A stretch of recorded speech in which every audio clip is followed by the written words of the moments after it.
Jika kita ingin mengetahui jawaban siapa yang lebih benar antara Imam Ghazali dengan Ibnu Taimiyah, maka tentu kita tidak akan menemukan jawabannya karena keduanya berberangkat dari perspektif yang berbeda.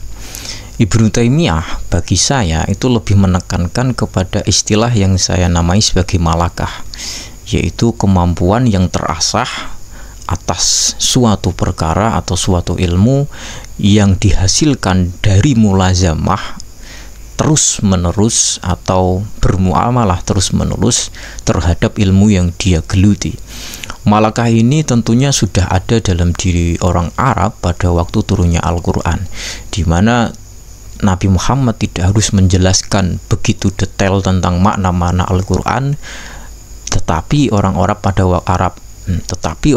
Arab pada waktu itu langsung mengerti apa yang ada dalam Al-Quran tanpa harus dijelaskan. Dengan demikian, dua penekanan dari dua ulama ini tidak bisa didamaikan. Lantas, apa yang bisa kita pelajari dari sana? Saya bisa menjawabnya dari dua hal. Yang pertama adalah bahwa mempelajari kaidah-kaidah logika itu akan membentuk malakah dalam diri seseorang.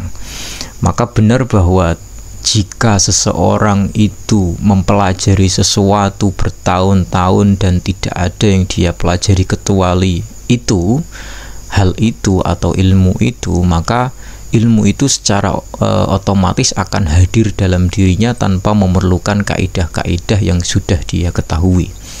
Ini tidak beda dengan kita, ya. Kita mempelajari kaidah-kaidah bahasa, ya lebih khusus bahasa Indonesia, tapi untuk keseharian ternyata ketika kita berbicara kita sudah tidak memikirkan kaidah-kaidah yang telah kita pelajari. Artinya apa?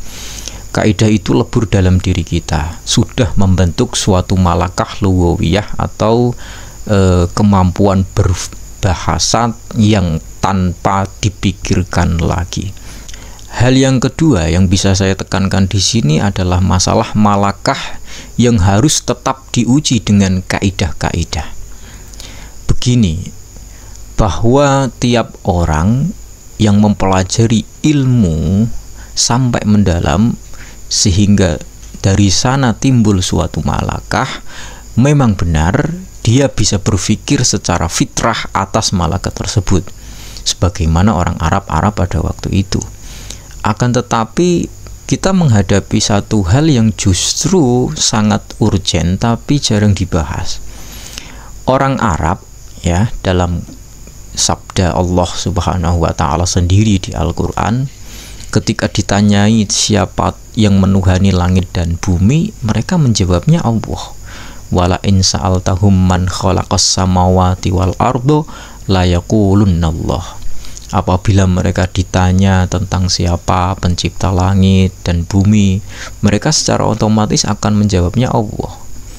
Jika demikian, maka sangat aneh ketika orang Arab ini justru menyembah bukan Allah Subhanahu wa taala, akan tetapi menyembah para berhala yang ada di sekitar Ka'bah. Terus apakah dengan demikian malakah orang Arab terhadap lughah mereka atau bahasa mereka itu tidak berdampak besar bagi mereka sehingga dapat menerima hidayah dari Rasulullah? Hal ini tidak hanya berhubungan dengan malakah. Benar bahwa jika seseorang sudah memiliki malakah, maka secara otomatis dia bisa berpikir dengan benar. Tetapi aktivitas berpikir ternyata juga dipengaruhi oleh hal-hal yang bersifat eksternal maupun internal. Hal-hal yang bersifat internal, misalnya ada mail atau kecenderungan dalam diri seseorang. Benar bahwa dia dalam akalnya bisa berpikir dengan benar, tetapi kadang akal ini akan kalah kepada kecenderungan perasaan, ya.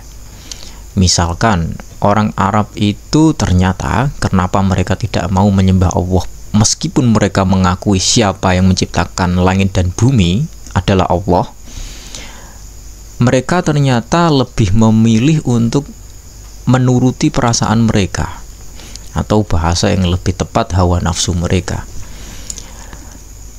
Pertama, Al-Quran menyinggung bahwa yang disembah oleh orang Arab sejatinya bukan berhala, melainkan mereka menyembah hawa nafsu mereka sendiri. Yang kedua, ternyata kecenderungan untuk tidak berpikir dengan benar dipengaruhi juga oleh taklid buta. Maka ketika orang Arab disuruh untuk beriman kepada Allah Subhanahu wa taala sebagaimana yang mereka akui, mereka mengatakan hasbuna hadza ma wajadna abaana. Mereka akan mengatakan saya cukup untuk mengikuti leluhur-leluhur kami. Ketika leluhur kami menyembah berhala, maka kami menyembah berhala, bukan menyembah Allah.